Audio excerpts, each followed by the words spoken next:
बड़ी खबर मुंगेली से। बुजुर्ग महिला ने आत्मदाह किया है। वजह हालांकि साफ नहीं हो पाई है। लुरमी पुलिस इस मामले की जांच में जुटी हुई है। लुरमी थाना इलाका लगता है, सारधा गांव की ये घटना है। मुंगेली से बड़ी खबर, बुजुर्ग महिला ने आत्मदाह किया और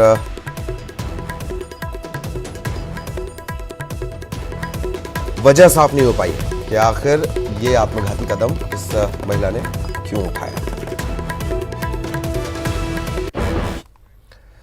बड़ी खबर भोपाल से। मध्य प्रदेश में जारी है सियासी मुलाकातों के सिलसिले। निर्दलीय विधायक सुरेंद्र सिंह शेरा वित्त मंत्री तरुण भनोत से मिलने के लिए पहुंचे हैं। मंत्री तरुण भनोत के निवास पर दोनों के बीच चर्चा जारी है।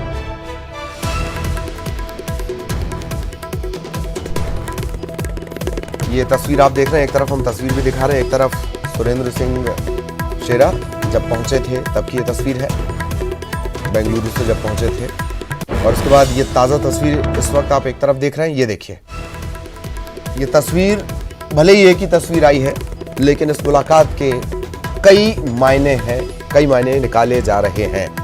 निर्दलीय विधायक है शेरा, बुरहानपुर से आते हैं, पुराने कांग्रेसी हैं। कद अचानक से सियासत में बढ़ गया है। बेंगलुरु से लौटे हैं, उसी विमान से लौटे हैं जिसमें नरोत्तम मिश्रा भी थे। तो ये मुलाकात के सबब क्या है? सहयोगी मनोज इस वक्त हमारे साथ जुड़े हुए हैं, सीधे मनोज से चर्चा करेंगे। मनोज, मुलाकात के मायने क्या? जी बिल्कुल, लगातार जिस तरीके से शेरा सीएम से मिलने के बाद फिर दिल्ली चले गए, दिल्ली से मुंबई चले गए और मुंबई से फिर भोपाल आ गए और भोपाल के बाद जो है तरुण भनोत जो कि वित्त मंत्री है उनसे मुलाकात कर रहे हैं।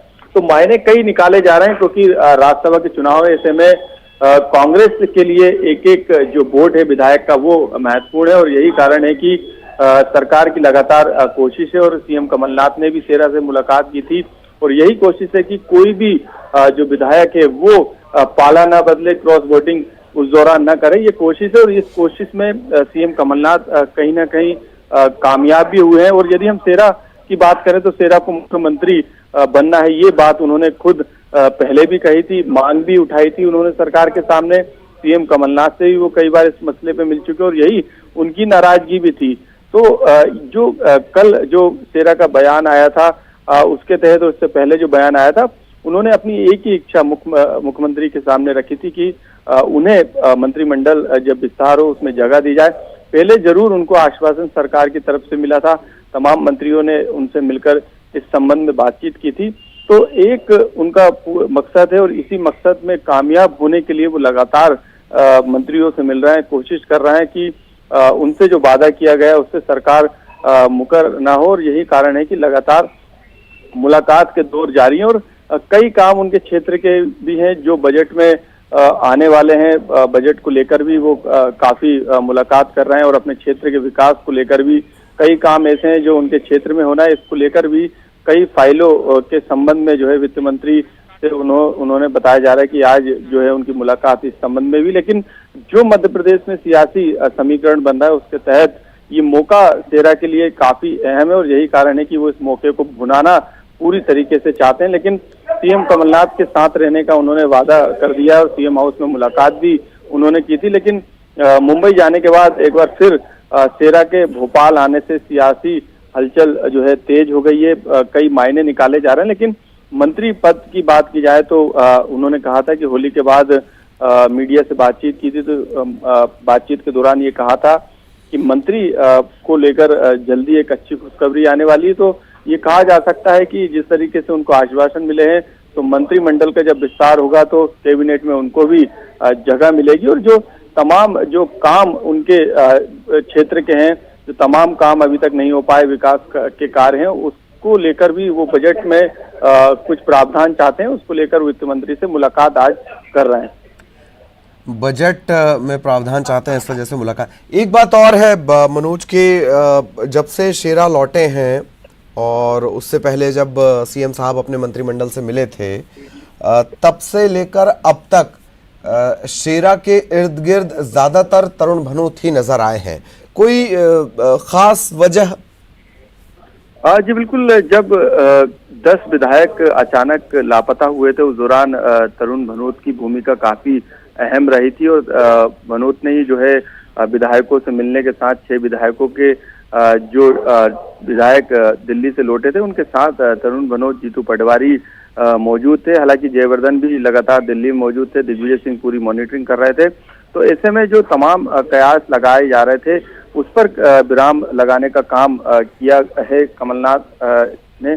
और अब दिल्ली में है कमलनाथ और ऐसे में तमाम मुद्दों पर वहां पर वो हाईकमान से चर्चा करेंगे और इसी चर्चा के दौरान जो है कई मुद्दों पर बातचीत भी होगी। लेकिन शेरा जो लगातार सियासी भ्रमण कर रहे हैं, पहले वो दिल्ली गए थे, दिल्ली से बेंगलुरु गए थे और बेंगलुरु के बाद वो फिर भोपाल लौटे थे और भोपाल में उनकी सीएम हाउस में लंबी मुलाकात भी हुई थी। उसके बाद ये चर्चा का दौर आगे बढ़ा था और लगातार जो है चर्चा वो तमाम मंत्रियों से कर रहे हैं। इस समय जो है शेरा खुद मीडिया के सामने आने वाले हैं, वो तरुण भनोत से मुलाकात कर रहे हैं और इस मुलाकात के बाद क्या बातचीत हुई है वो खुद मीडिया को बताएंगे, क्योंकि मीडिया के लिए एक अलग से व्यवस्था तरुण भनोत के द्वारा की गई थी कि जो मीडिया के सामने क्या बातचीत करेंगे उसको लेके वो बातचीत करेंगे। तो शेरा क्या बात लेकर आए थे, क्या उनके मुद्दे थे, क्या बातचीत वो करना चाहते थे, ये तमाम तरीके की बातचीत जो है वो मीडिया से करेंगे। और बस कुछ ही मिनट में, कुछ ही सेकंड में जो है ललित शेरा जो है मीडिया के सामने आने वाले हैं। चलिए, तो आप लगातार नजर बनाए रखें। मनोज जुड़े रहिएगा, जो जो घटनाक्रम आपने बताया वो जरा अपडेट कर दें। थोड़ी देर बाद ये प्रेस कॉन्फ्रेंस होने वाली है, क्या कुछ बातचीत की जाएगी, मीडिया से क्या बातचीत की जाएगी, इससे पहले एक चर्चा की फोटो, इस फोटो से जुड़ी जानकारी सहयोगी मनोज लगातार दे रहे थे। मनोज अभी भी हमारे साथ जुड़े हुए हैं। तो ये फोटो सियासी मायनों में अगर ये आम दिन की फोटो होती, इससे पहले इस घटनाक्रम के पहले की फोटो होती, तो शायद प्रेस कॉन्फ्रेंस शुरू हो रही है, सुनवाते हैं आपको। ये तो अब तो बर्लिन की दीवारें टूट गई थी यार। हाँ, ये कहाँ आप हो रही है। सभी लोगों को होली की बहुत शुभकामनाएं। क्या कर रहे हो यार? एक मिनट और कुछ करना मुझे बता दो।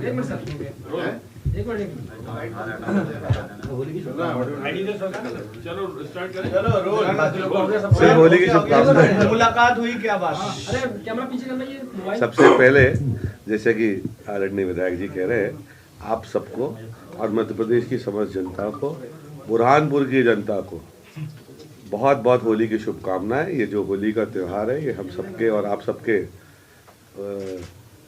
जीवन में सारे रंग जो हैं वो भर दे। शेरा भैया के लिए कितने रंग लेकर आएगी होली? क्या मंत्री पद का रंग लेकर आएगी होली? शेरा भैया तो मन से रंगीन है, ठीक है ना।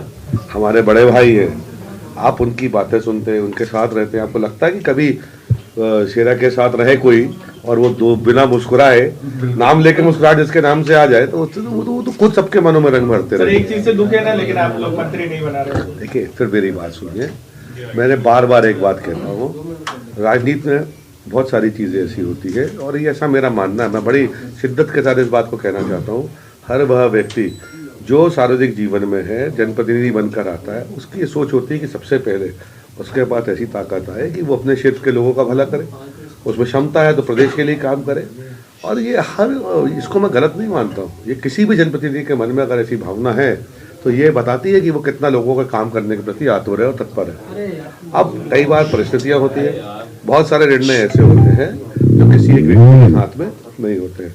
शेरा भाई की आदरणीय मुख्यमंत्री कमलनाथ जी से चर्चा हुई है, कांग्रेस पार्टी के अन्य वरिष्ठ नेताओं से चर्चा हुई है, ये हमारे परिवार के ही सदस्य हैं, ठीक है। चुनाव में कुछ परिस्थितियां बन सकती हैं, अब उनके ऊपर निर्णय लेना उनको है। और मैं इस बात को मानता हूं कि हर एक बात को शेरा भाई की और अन्य साथियों की भी, जो यहाँ मौजूद नहीं भी हैं अभी, बड़ी गंभीरता के साथ लिया गया है और वो निर्णय लेकर उस पर उचित फैसला आप सबको बहुत जल्दी दिखेगा। महाराज, अभी होली के बाद कुछ खबरें मिल सकती है शेरा भैया को? अब ये मैं कैसे कह सकता हूँ कि होली के बाद, होली के पहले, कि राखी के बाद, राखी के पहले, कि दीपावली के समय, ये तो जो जिनके हाथ में वो निर्धारित करेंगे। पर वो लगातार संपर्क में हमारे सभी सम्मानीय विधायकों के भी हैं और हमारे विधायक साथी भी, जो चर्चा उनकी माननीय मुख्यमंत्री जी से हुई है और अन्य नेताओं से हुई है, उससे संतुष्ट है। तो वो तो मुझे भी शेरा भैया नहीं बताते कि ये कब शपथ ले रहे हैं। मगर सर डे वन से आप कह रहे हैं, आपके अलावा और भी मंत्री कह रहे हैं कि विधायकों का अपहरण किया गया, तो अभी तक एक भी विधायक ने खुद से नहीं कहा। कल बिसाहू लाल जी भी बोले मैं तीरथ करने गया था, मेरा किडनैप नहीं हुआ। तो किस आधार पे आपने आरोप लगा, और अब बीजेपी कह रही है कि आपको माफी मांगनी चाहिए, आपने ऐसे आरोप आप तो सबसे पहले मुझे ये बताएं कि ये आरोप मैंने कब लगाया, क्या मैंने एक भी वक्तव्य ऐसा दिया? मैंने प्रथम दिन ये कहा था कि कुछ साथियों के साथ गलत दुर्व्यवहार हुआ, और वो तो आपने मुझे बताया था जब आपने टीवी चैनल पे चलाया था, ये न्यूज़ तो आपने ब्रेक की थी। तो जो आपने कहा था, अगर मैंने उसकी पुष्टि की तो गलत क्या किया? ये तो आप लोगों ने दिखाया था ना ये कैमरास के सामने कि एक महिला विधायक के साथ में 200 लोग उनको रोकने का प्रयास कर रहे। सलाम करता हूँ मैं बहन रामबाई को, जिनमें इतनी जीवटता है, इतनी ताकत है, इतनी शक्ति है कि वो उनको वहाँ से उनको ये बोलकर कि मुझे कोई नहीं रोक सकता आ गए। तो इसमें गलत क्या है? देखिए, भारतीय जनता पार्टी के लोग जो कर रहे हैं और जो उनका कृतित्व रहा है, जो कर्नाटका में हुआ, जो गोवा में हुआ, जो बिहार में किया, जो अरुणाचल में किया, वो पूरे हिंदुस्तान की जनता ने देखा है, बार बार देख रही है, और ये बार बार सब राज्यों में हार रहे हैं। तो इसके बारे में अभी कुछ कहने की आवश्यकता है? अब आप मानते हैं कि अपहरण किसी का नहीं हुआ या बंधक किसी को नहीं बनाया? आप लोग तो वो लोग हैं जो सब चीज़ खोद के ले आते हैं। मेरा तो सिर्फ एक सवाल है, और ये पॉलिटिकल नहीं है, ये बड़ा जायज़ है। एक चुना हुआ सांसद जो विदिशा क्षेत्र से चुने गए हैं, वो कहाँ हैं? मीडिया के सामने क्यों नहीं आ रहे? एक जनप्रतिनिधि के रूप में जो विधायक बनकर भिंड से आए हैं, आदरणीय हमारे भाई मित्र अरविंद भदौरिया जी, वो कहाँ हैं?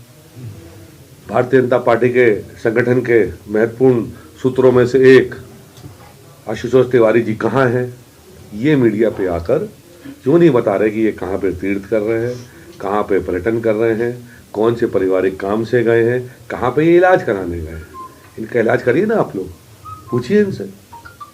माननीय मोदी जी पूछे, माननीय अमित शाह जी पूछे, और जितने जी मध्य प्रदेश में हैं, शिवराज जी, गोपाल जी, नरोत्तम जी, नरोमो जो सबसे उत्तम है ना, कैलाश जी, ये हमारे वीडी जी, तो ये सारे जी ये बताएं तो कि जिनके हम नाम बार बार ले रहे हैं, ये कहाँ पर हैं और क्या कर रहे हैं वहाँ पर?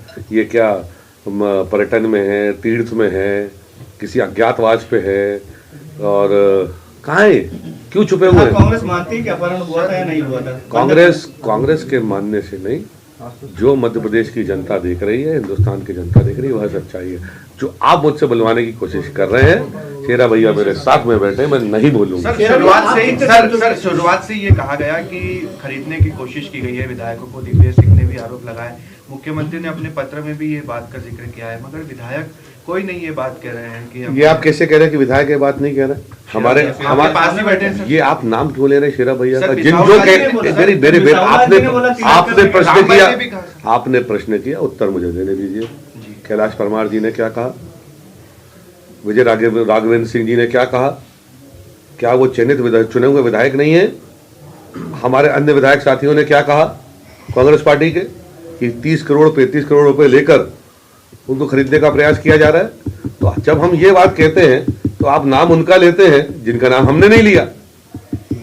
उनने तो आपको आगे वक्तव्य दिया है ना, और भारतीय जनता पार्टी के नेताओं के ऊपर आरोप लगाए, और आरोप लगाकर ये कहा है कि चलिए बोले शंकर के महाकाल के वो ऊपर हाथ रखते हैं और कसम खाते हैं, तो उसको दिखाइए, उसकी चर्चा कीजिए।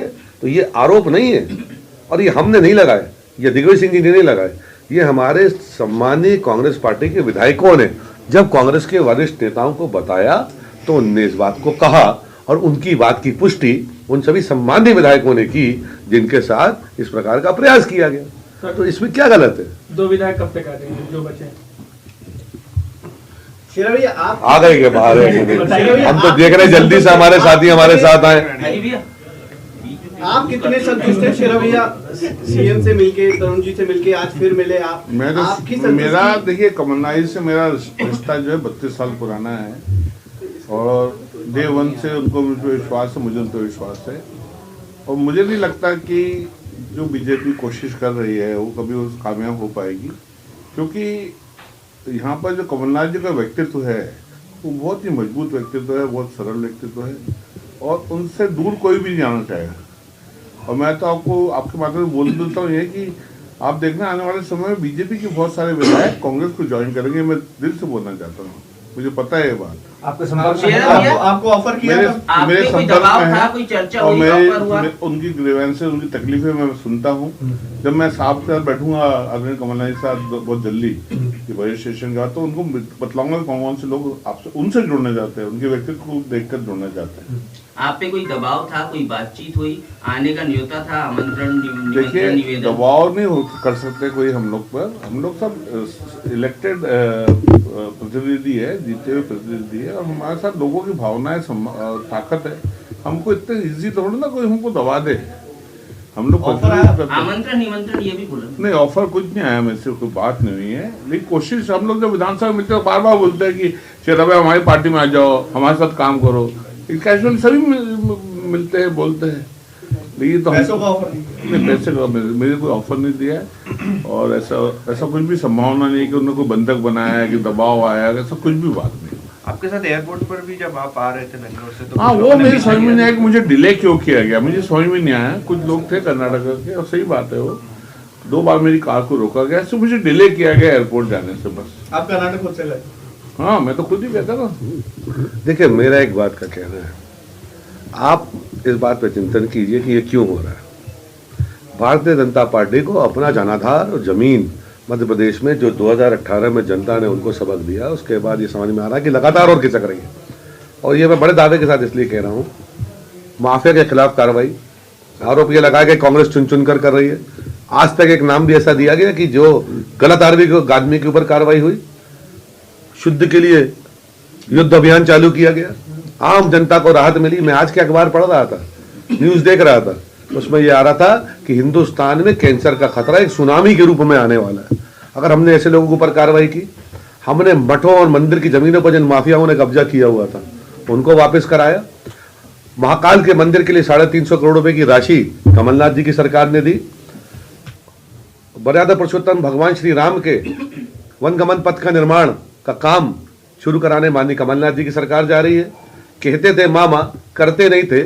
सीता माता का मंदिर श्रीलंका में बनाने की बात हम बड़ी तेजी के साथ आगे बढ़ा रहे हैं। सारे अप्रूवल हम उसमें वित्तीय अधिकार अप्रूवल तक दे चुके हैं। मां नर्मदा के ऊपर गौ कुंभ का आयोजन कांग्रेस की सरकार कर रही है। हम सर्वहारा वर्ग के लिए काम कर रहे हैं। हम किसानों के 2 लाख रुपए तक के कर्जे माफ कर रहे हैं जो ये कहते थे कि ये झूठ बोलते हैं। ठीक है, हम गौशालाएं बना रहे हैं। हम आप ये देखकर आप सोचिए कि हमारे निराश्रित पेंशन हमने 300 रुपए से बढ़ाकर 600 रुपए की, और तब की जब ये सारे काम हम तब कर रहे हैं जब आर्थिक स्थिति आपसे छुपी हुई नहीं है। एक बार भी भारतीय जनता पार्टी के नेता इस बात के लिए इतना आंदोलन, इतनी जद्दोजहद, ये सारे जी जिनका मैंने नाम लिया, दिल्ली में जाकर आंदोलन क्यों नहीं करते, अपने वरिष्ठ नेताओं से क्यों नहीं कहते कि मध्य प्रदेश के हक का, मध्य प्रदेश की जनता के हक का 14,322 करोड़ रुपए आपने क्यों काटा?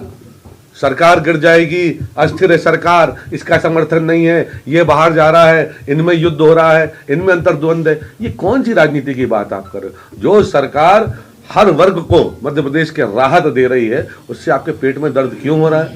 15 साल आप सत्ता में रहे, 5 साल ईमानदारी के साथ जो भूमिका जनता ने आपको सौंपी है, आप जाकर विपक्ष की भूमिका निभाइए। और एक आंकड़ा मैं और बताना चाहता हूं जो खुला है, जिसकी चर्चा नहीं होती, जिनकी हम भी पिछले सदन में थे, हम विपक्ष में थे, हमारी संख्या 54 थी, हमको पहुंचाया 114 पे, और जिनकी संख्या 170 थी उनको पहुंचाया 107 पे। तो मध्य प्रदेश की जनता ने स्पष्ट नहीं किया क्या?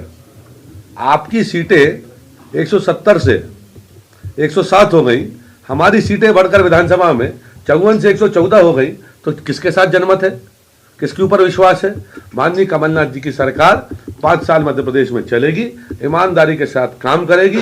2023 में जब मध्य प्रदेश विधानसभा का चुनाव होगा, हम भी जनादेश मांगने जाएंगे अपने काम के रूप में, और भारतीय जनता पार्टी भी कौन सा चेहरा लेकर, ये जो कर रही है ये चेहरा लेकर जनता के बीच में जाएगी। तो फिर आप कल्पना कर लीजिए। और मैं भाजपा के नेताओं को सचेत करना चाहता हूं कि इससे भी बड़ा तो प्रेस कॉन्फ्रेंस